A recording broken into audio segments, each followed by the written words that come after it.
خوش آمدید ایک مرتبہ پھر نور رمضان میں. نور رمضان آپ دیکھ رہے ہیں عظمیٰ زیدی کے ساتھ, اور آج ہم یہ جاننے کی کوشش کر رہے ہیں کہ انسان پر جو مصیبتیں آتی ہیں, جو آفتیں آتی ہیں, اس میں اس کا اپنا کتنا حصہ ہے, اس کے اپنے اعمال کا کتنا حصہ ہے, اور کون سی آزمائشیں جو ہیں وہ اللہ رب العزت کی جانب سے آتی ہیں اپنے بندے کو آزمانے کے لیے. طیبہ صاحبہ کی جانب آنا چاہوں گی. دیکھیں, ایک طرف یہ جب کہا جاتا ہے کہ مصیبت کا آنا جو ہے وہ آپ کے عمل کے نتیجے میں ہے, تو کیا ہر مصیبت آپ کے اپنے عمل کے نتیجے میں آتی ہے؟ سب سے پہلے میں یہ بتاؤں گی عظمیٰ کہ مصیبت کا لفظی معنی ہوتا ہے پہنچنا, کسی چیز کا آپ تک پہنچنا. جب انسان تک کوئی چیز, کوئی ایسی چیز پہنچتی ہے جس سے اس کو نقصان یا پریشانی ہوتی ہے, تو وہ اس کو نام دیتا ہے کہ مجھ پر مصیبت آ گئی. تو قرآن کریم ہی میں ارشاد باری تعالیٰ ہے کہ جب انسان پر کوئی مصیبت آتی ہے تو وہ ہمیں پکارتا ہے اور گڑ گڑاتا ہے, اور جیسے ہی ہم اس سے مصیبت دور کر دیتے ہیں تو اس طرح بھول جاتا ہے گویا اس نے ہمیں یاد ہی نہ کیا ہو. تو یہ کیونکہ انسان کے وہی بات آ جاتی ہے کہ دو طرح سے آپ پر غم آتا ہے. ایک تو اللہ اپنے پیارے بندوں کو آزماتا ہے کہ وہ آزمائش میں جا کر بھی زبان اعتراض دراز کرتے ہیں یا نہیں, اور ایک ہوتا ہے جب کسی کی رسی کو ڈھیلا چھوڑ دے اور وہ حد سے گزر جائے تو لوگ بھی اس کے لیے بد دعا یا اس کے ظلم و ستم کا شکار ہونے لگیں, تو پھر اللہ رب العزت اس کی رسی جب کھینچتے ہیں تو وہ کہتے ہیں میں مصیبت میں آ گیا. تو اصل میں ہم لوگوں کو ملتا وہی ہے جو ہم نے اپنے ہاتھوں سے آگے بھیجا ہوا ہے. اب اسے مصیبت کہیں گے یا آزمائش کہیں گے, یہ دو الگ الگ طریقے ہیں, دو الگ الگ لوگ ہیں. جو اللہ والے ہیں, آپ حضرت بلال رضی اللہ تعالیٰ عنہ کو لے لیجئے, تپتی ہوئی ریت پر ان کا مالک انہیں گھسیٹا کرتا تھا, لیکن انہوں نے اپنی بات سے نہیں ہٹے اور ہر طرح کی آزمائش کو سہا.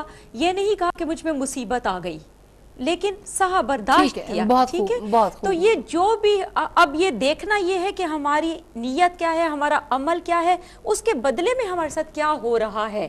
اب اسے ہم آزمائش کہیں گے تو بھی ہمارے دل کو بخوبی پتہ ہوتا ہے, اور مصیبت کہیں گے, عذاب کہیں گے تو بھی ہمیں پتہ ہوتا ہے.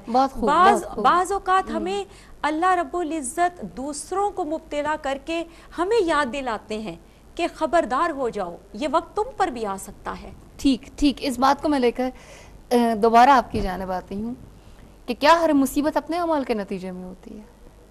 قرآن ہمیں جو بتاتا ہے وہ یہی ہے کہ اللہ تبارک و تعالیٰ جو ہے وہ کسی پر ذرہ برابر بھی ظلم نہیں کرتے.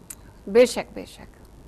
اور ایک جگہ پہ ہے کہ اللہ کسی کے اوپر دھاگے برابر بھی ظلم نہیں کرتا. چنانچہ جو مصیبت, وہ مصیبت کے جو عذاب کی شکل میں آتی ہے, جو اللہ کے غیظ اور غضب کی نشانی ہے, آیت ہے, وہ مصیبت اپنے ہاتھوں کی لائی بھی ہوتی ہے.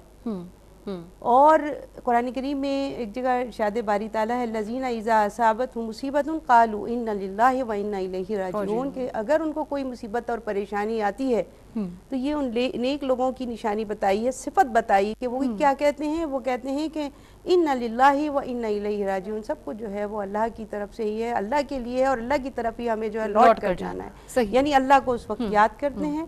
اور قرآن کریم جو ہے ان کی تعریف کرتا ہے ایسے لوگوں کی, اولئک علیہم صلوات من ربہم, ان ایسے لوگوں کے لیے ان کے رب کی جانب سے سلامتیاں ہیں. صلوات کا مطلب آپ سمجھتے ہیں, صلوات کیا ہے, تعریف ہے, اور سلامتیاں ہیں. ورحمتن, اور رحمت ہے. میں چونکہ آپ عربی کے استاد ہیں, میں یہاں اس موقع کا فائدہ اٹھاؤں گی کہ عربی زبان میں ایک ایک لفظ کے کئی معنی ہیں. جی بالکل. تو یہاں پر صلوات کے جو معنی ہیں کن معنوں میں استعمال ہوتے ہیں؟ صلوات کے یہاں پر معنی ہے کہ جی اللہ تبارک و تعالیٰ ان کے لیے سلامتیاں بھیجتا ہے, ان کی تعریف کرتا ہے, اور ان کو جزا دیتا ہے, اور ان کے لیے جو اس نے وہاں تیاری, جو جنت جو تیار کر رکھی ہے, ان جنتوں کے اندر پہنچاتا ہے ان کو. سبحان اللہ. کہ دیکھیے یہ کہ سلامتی اور امن اور ان کی پریشانیوں کو دور کرتا ہے, ان کی تعریف کرتا ہے. صلوات کے جو معنی ہیں تعریف کرنا, کہ اللہ تبارک و تعالیٰ آسمانوں میں ان کی تعریف کرتا ہے. یہ بہت وسیع لفظ ہے, اور آپ نے بہت اچھی بات کی. ورحمتن, اور ان کے لیے پھر رحمت ہوتی ہے اس ابتلا اور آزمائش کے بعد. وَأُولَئِكَ هُمُ الْمُهْتَدُونَ, اور یہی لوگ ہیں جو ہدایت یافتہ ہیں. اب دیکھیں کتنی بڑی بات ہے. مَا أَصَابَ مِن مُصِيبَةٍ إِلَّا بِإِذْنِ اللَّهِ, کوئی بھی مصیبت ایسی نہیں ہے, پریشانی نہیں ہے جو آتی ہو مگر اللہ کے حکم سے. تو یہ جو کچھ بھی ہے اللہ کے حکم سے آتی ہے, اللہ کی جانب سے تو ہوتی ہے مگر اللہ کے حکم سے ہوتی ہے. اللہ تعالیٰ جانتا ہے کہ کس کو آزمائش میں مبتلا کرنا ہے اور کس کو جو ہے سزا دینی. اور ہماری بہن نے جو بات کی نا, یہ ہمیں اپنے دل میں پتہ ہوتا ہے کہ ہمیں کیا مل رہا ہے, ہمیں یہ آزمائش کے طور پہ آئی ہے کہ ہماری جو ہے حرکتوں کا اور ہماری یعنی کہیں نہ کہیں انسان کے اندر اس کا ضمیر بتا دیتا ہے, اس کا ضمیر بتا دیتا ہے, یہ وہ انڈیکیٹ کر دیتا ہے, وہ بتا دیتا ہے کہ جی یہ تمہاری اپنی لائی ہوئی ہے. اور ہدایت یافتہ تو وہی لوگ ہیں کہ جن کو جو اس کو انڈیکیشن کو سمجھ لیں, پکڑ لیں, بہت اور پھر اپنے راستے کو سیدھا کر لیں. اور اگر نہیں کرتے ہیں تو ان کے لیے بہت ہی زبردست چمٹنے والا عذاب جو ان سے دور نہیں ہوگا. اللہ اکبر.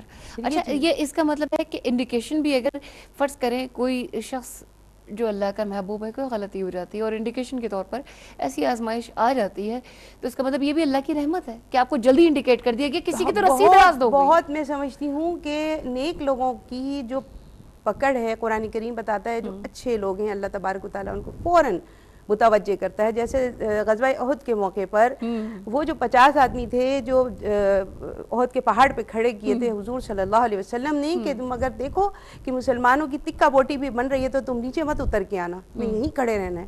لیکن انہوں نے جب دیکھا کہ جی ہم جیت گئے ہیں اور وہ کفار جو ہے فرار ہو گئے ہیں اور مال غنیمت جو ہے اٹھایا جا رہا ہے اور اب کوئی ایسا مسئلہ نہیں ہے, تو وہ نیچے اتر آئے اور ایک شخص کے علاوہ باقی سب نیچے اتر آئے. آپ دیکھیں کہ جی اس وقت کیا ہوا, اس وقت وہ بازی جو ہے وہ جیتی ہوئی بھی پلٹ گئی, بازی پلٹ گئی, باوجود اس کے رسول اکرم صلی اللہ علیہ وسلم اس میدان میں موجود تھے.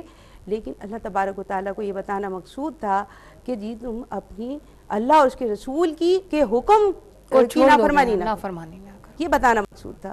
جیسے حکم دیا جا رہا ہے ویسے ہی کرو, نہیں تو مصیبت آ جائے گی تمہارے اوپر. ٹھیک ہے. اب اور لا یکلف اللہ نفسا الا وسعها, اللہ تعالیٰ اسی پر میں آنا کسی نفس پر جو ہے اس کی استطاعت سے زیادہ بوجھ جب نہیں ڈالتا. لہا ما کسبت وعلیہا ما اکتسبت, اس کے لیے وہی کچھ ہے جو اس نے کمایا ہے, اس سے زیادہ نہیں ہے. جو وہ کماتا ہے یعنی نیکی کرتے ہیں تو نیکی ملے گی, اور جو بھی کچھ آئے گا وہ آزمائش کے طور پہ آئے گا. اور آزمائش کے بعد رحمت ہے اللہ تبارک و تعالیٰ کی طرف سے, فضل و کرم ہے. ٹھیک ہے, صرف وہ امتحان ہے جس سے گزرنا ہے ہمیں. صحیح. اور نہیں تو یہ کہ جو کمایا ہے وعلیہ ما اکتسبت. یہ ناظرین ہماری باتیں جاری و ساری ہیں مصیبت کے موضوع پر. آج ہماری گفتگو چل رہی ہے پروفیسر جہارا لطفی صاحبہ سے اور طیبہ سلطان صاحبہ سے. فی الوقت ہمارے آپ کے درمیان ایک بریک حائل ہے, اس بریک کے بعد دوبارہ حاضر ہوتا ہے.